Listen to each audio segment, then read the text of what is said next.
నమస్తే, welcome to Bharati TV. నేను బాపయ్య. మళ్ళీ దొరికాడయ్యా మోహన్ బాబు. ఈసారి కిడ్నాప్ కింగ్ అని చెప్పేసి ఈ వీడియోకి నేను ఒక టైటిల్ పెట్టాను. తెలుగు సినీ ఇండస్ట్రీలో మోహన్ బాబు తెలియని వాళ్ళు ఉండరు అని చెప్పొచ్చు. ఎందుకంటే దాదాపు 550 సినిమాలకు పైగా నటించారు. అలాగే విలన్ గాను హీరో గాను తనకంటూ ఒక గుర్తింపు తెచ్చుకున్నారు. కలెక్షన్ కింగ్ నట ప్రపూర్ణ మోహన్ బాబు అనే బిరుదుల్ని కూడా సొంతం చేసుకున్నారు. ఒకప్పుడు ఈ కలెక్షన్ కింగ్ ఇంటి చుట్టూ దర్శకులు నిర్మాతలు తిరుగుతూ ఉండేవాళ్ళు. మీ డేట్లు కావాలి అని చెప్పేసి, కథలు వినిపిస్తాం వినండి అని చెప్పేసి. ఇప్పుడు పోలీసులు లేకపోతే ఇన్వెస్టిగేషన్ ఆఫీసర్లు వీళ్ళు తిరగాల్సి వస్తుంది. లేకపోతే ఉన్నత విద్యాశాఖ మండలికి సంబంధించి అధికారులు తిరుగుతున్నారు. లేకపోతే ఎస్ఎఫ్ఐకి సంబంధించి ఆ లీడర్లు తిరుగుతున్నారు వీళ్ళ చుట్టూ. ఎందుకు ఇలాంటి పరిస్థితి వచ్చింది ఏంటి అని అంటే కనుక, కలెక్షన్ కింగ్ మంచు మోహన్ బాబు ఈయన మోహన్ బాబు యూనివర్సిటీని నడుపుతున్నారు. మొదట్లో విద్యానికేతన్ అనే పేరు మీద ఒక సంస్థని స్థాపించారు, విద్యా సంస్థని. ఆ సంస్థ పెరిగి పెరిగి పెరిగి పెరిగి పెద్దదైంది. మొదట కేవలం స్కూళ్ళు, కాలేజీ అంటే ఇంటర్మీడియట్ కాలేజీ వరకు స్టార్ట్ చేశారు. ఆ తర్వాత degree college, engineering college, MBA, ఇలా అనేక కోర్సులు విస్తరించుకుంటూ పోయారు ఆ కాలేజీలో. సో అది ఆ విస్తరించిన దాన్ని మొత్తాన్ని ఒక గొడుగు కిందకి తీసుకొచ్చి యూనివర్సిటీగా మార్చారు. దానికి పేరు మోహన్ బాబు యూనివర్సిటీ అని చెప్పేసి పెట్టారు. చాలా ప్రతిష్టాత్మకంగా నిర్వహిస్తూ వచ్చారు మోహన్ బాబు. తన చేతిలో ఈ నిర్వహణ, విద్యా సంస్థ నిర్వహణ ఉన్నంత వరకు కూడా ఎటువంటి మచ్చ లేకపోతే ఎవరు కూడా వేలెత్తి చూపించేంత అవకాశం కూడా ఆ యూనివర్సిటీ మీద రాలేదు. కానీ ఈ యూనివర్సిటీ నిర్వహణ మొత్తం కూడా ఈ మధ్య కాలంలో మోహన్ బాబు తనయుడు మంచు విష్ణు చూస్తున్నారు అని చెప్పేసి తెలుస్తుంది. ఎప్పుడైతే మంచు విష్ణు చేతిలోకి ఈ యూనివర్సిటీ నిర్వహణ బాధ్యతలంతా కూడా వెళ్ళాయో అప్పటి నుంచే యూనివర్సిటీ మీద వివాదాలు రగులుతున్నాయి అని చెప్పేసి తెలుస్తుంది. సో అయితే ఇప్పుడు తాజాగా మోహన్ బాబు యూనివర్సిటీ మీద వచ్చిన వివాదం ఏంటయ్యా అంటే, మోహన్ బాబు యూనివర్సిటీకి సంబంధించిన కొంతమంది బౌన్సర్లు ఆ యూనివర్సిటీ ఎదుట ధర్నాకి దిగిన ఎస్ఎఫ్ఐ లీడర్స్ని ఇద్దరిని కిడ్నాప్ చేసినట్టుగా తెలుస్తోంది. సో వాళ్ళు ఎందుకు ధర్నాకి దిగారు, అసలు యూనివర్సిటీ ఎదుట ఎస్ఎఫ్ఐ లీడర్స్ ధర్నాకి దిగాల్సినంత అవసరం ఏమొచ్చింది అని చూస్తే కనుక, గతంలో మనం చూసాం మోహన్ బాబు యూనివర్సిటీ విద్యార్థుల దగ్గర నుంచి అధిక ఫీజులు వసూలు చేస్తోంది అని చెప్పేసి ఫిర్యాదులు వెల్లువెత్తాయి. అలాగే దాదాపుగా 27 కోట్ల పైచిలకు అమౌంట్ విద్యార్థుల దగ్గర నుంచి అదనంగా ఫీజుల రూపంలో వసూలు చేశారు అని చెప్పేసి కూడా ఆరోపణలు వచ్చాయి. వాటి మీద ఉన్నత విద్యాశాఖ మండలి స్పందించింది. తల్లిదండ్రులు ఫిర్యాదు చేయడం వల్ల అది ఎక్కువగానే ఫీజులు వసూలు చేశారని కూడా కొంతవరకు గుర్తించి వాటిని వెనక్కి ఇచ్చేయాలని చెప్పేసి కూడా చెప్పింది. ఈ క్రమంలోనే ఇప్పుడు ఎస్ఎఫ్ఐ విద్యార్థి సంఘం నేతలు కొంతమంది ఆ యూనివర్సిటీ వద్ద ధర్నాకి కూర్చొని ఆ ఫీజులు అధికంగా వసూలు చేసిన ఫీజులు మీరు ఇంకా వెనక్కి ఇవ్వలేదు, ఇవ్వండి అని చెప్పేసి డిమాండ్ చేయడం మొదలుపెట్టారట. డిమాండ్ చేయడం మొదలుపెట్టడంతో ఇదిగోండి మోహన్ బాబు యూనివర్సిటీకి సంబంధించిన కొంతమంది బౌన్సర్లు వాళ్ళంతా వెళ్ళి ఆ విద్యార్థి సంఘం నేతల్ని కిడ్నాప్ చేసి మోహన్ బాబుకి సంబంధించిన ఒక ఫామ్ హౌస్లో పెట్టారు అని చెప్పేసి సమాచారం. అయితే మరి కిడ్నాప్ అయిన వాళ్ళు కామ్గా ఉంటారా? వాళ్ళు ఏం చేశారు, పోలీసులకు ఇన్ఫార్మ్ చేశారు. పోలీసులు వచ్చి వాళ్ళని రక్షించి వీళ్ళని, ఆ కిడ్నాప్ చేసిన బౌన్సర్లు ఎవరైతే ఉన్నారో వాళ్ళని అదుపులోకి తీసుకున్నారట. మరి విచారిస్తే ఎవరి పేరు చెప్తారు? మోహన్ బాబు పేరు చెప్తారా, లేకపోతే మంచు విష్ణు పేరు చెప్తారా? ఎవరి ప్రమేయం లేకుండా వీళ్ళ సొంతగా వీళ్ళే బౌన్సర్లు నిర్ణయం తీసుకోరు కదా. ఎవరో చెప్తేనే ఆ విద్యా సంస్థలో అంటే ఆ యూనివర్సిటీకి సంబంధించి యాజమాన్యం ఎవరో ఒకళ్ళు చెప్తేనే ఆ నిర్ణయం తీసుకుంటారు. మరి ఎవరు చెప్తే ఈ బౌన్సర్లు ఆ కిడ్నాప్ అనే పని చేశారు? ఒకళ్ళని నిర్బంధించడం అనేది చట్టరీత్యా ఎంత నేరమో అందరికీ తెలిసిందే. మరి అంతటి నేరానికి ఎవరి ప్రమేయం లేకుండా, ఎవరి ఆజ్ఞలు లేకుండా దిగరు కదా. అంతటి నేరానికి ఎవరు పూనుకోరు కదా.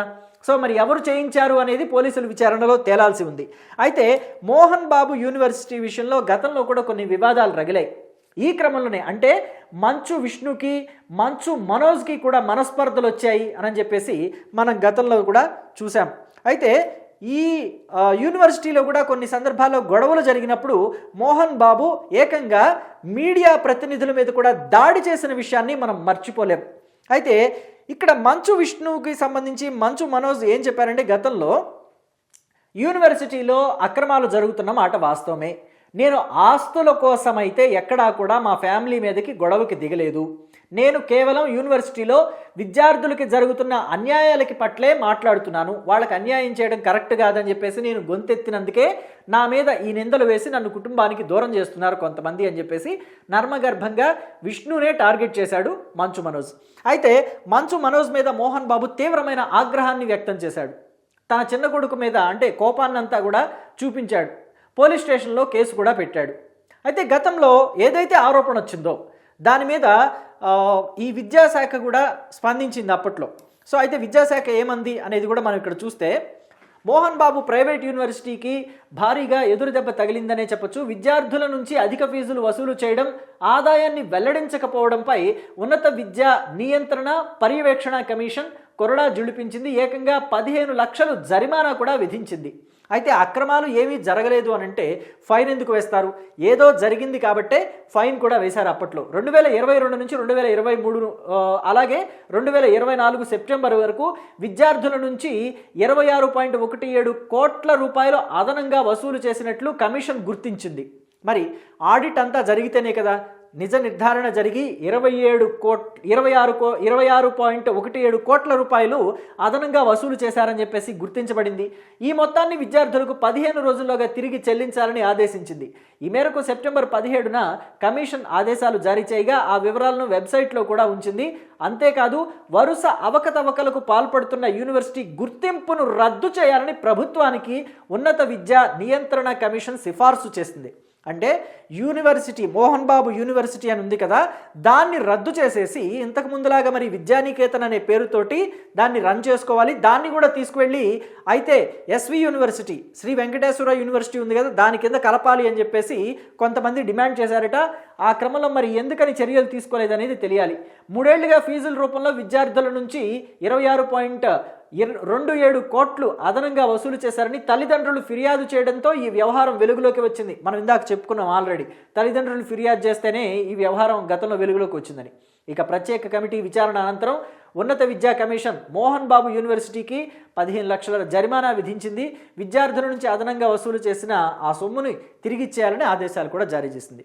ఇది మోహన్ బాబు యూనివర్సిటీకి సంబంధించిన విధానం. అయితే మోహన్ బాబు మాత్రం ఎప్పుడూ విరుద్ధంగా ప్రవర్తిస్తూనే ఉంటారు. గతంలో 2019 ఆ టైంలో 2014 నుంచి 19 మధ్య ఆంధ్రప్రదేశ్లో తెలుగుదేశం పార్టీ అధికారంలో ఉంది కదా, ఆ టైంలో మోహన్ బాబు పెర్ఫార్మెన్స్ చూడాలి. ఆయన తెర మీద కూడా ఎప్పుడు ఆ స్థాయిలో పెర్ఫార్మెన్స్ చూపించలేదేమో అనిపిస్తుంది. అప్పట్లో ఆయన తెలుగుదేశం పార్టీ అధికారంలో ఉండి కూడా విద్యార్థులకి ఫీజు రియంబర్స్మెంట్ బకాయిలు చెల్లించడం లేదు, విద్యార్థులు ఎలా చదువుకుంటారు, మేము యూనివర్సిటీలు ఎలా మెయింటైన్ చేయాలి అని చెప్పేసి రోడ్డు మీదకి వచ్చి తన 2 కొడుకులు అప్పట్లో మంచు విష్ణు మంచు మనోజ్ ఇద్దరు కూడా మంచిగానే కలిసి ఉన్నారులేండి. సో అప్పుడు వాళ్ళిద్దరినీ కూర్చోబెట్టుకుని విద్యార్థుల్ని కూడా కూర్చోబెట్టుకుని మోహన్ బాబు ఎన్ని డ్రామాలు ఆడారు, ప్రభుత్వం మీద తెలుగుదేశం పార్టీ ప్రభుత్వం మీద అప్పట్లో ఎంత దుమ్మెత్తిపోశారు అనేది అంతా కూడా చూశారు. సో మరి అలాంటి మోహన్ బాబు విద్యార్థులకి అన్యాయం జరుగుతోందని ఆక్రోశం వెళ్ళగక్కిన మోహన్ బాబు, ఆవేశం వెళ్ళగక్కిన మోహన్ బాబు మరి తరువాతి రోజుల్లో విద్యార్థుల నుంచి 1 కాదు 2 కాదు 10 కాదు 100 కాదు 1000 కాదు లక్షలు కాదు ఏకంగా కోట్ల రూపాయలు అదనంగా ఫీజులు ఎలా వసూలు చేశారు అనేది అందరూ కూడా జుట్టు బీక్కుంటున్నారు. సో ఈ విషయంలో మోహన్ బాబు మరోసారి దొరికాడు అని చెప్పేసి అంతా కూడా ఆశ్చర్యాన్ని వ్యక్తం చేస్తున్నారు.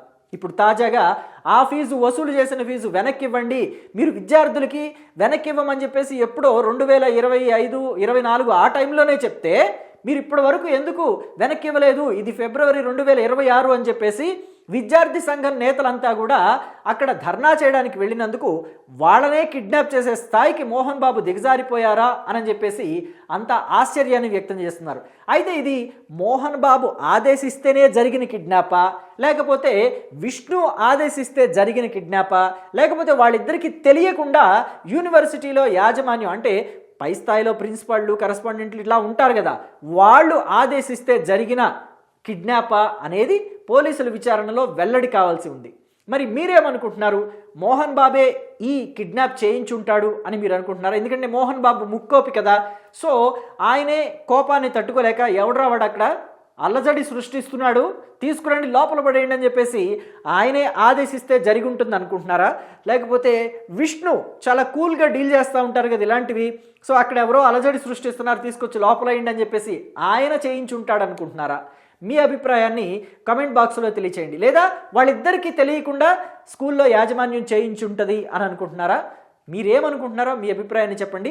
అసలు మోహన్ బాబు ఇలా కిడ్నాప్లు చేయించుంటే అది కరెక్ట్ అనుకుంటున్నారా, తప్పు అనుకుంటున్నారా? అలా చేయించి ఉంటే కనుక ఆయనకి ఎలాంటి శిక్ష పడాలి? అలాగే యూనివర్సిటీ లాగానే కంటిన్యూ చేయాలా, లేకపోతే తీసుకువెళ్ళి మరో యూనివర్సిటీలో ఈ యూనివర్సిటీని మిక్స్ చేసేసి విద్యార్థులకి అన్యాయం జరగకుండా చూడాలి అని మీరు అనుకుంటున్నారా? మీ అభిప్రాయాన్ని కమెంట్ బాక్స్లో చెప్పండి. Thank you.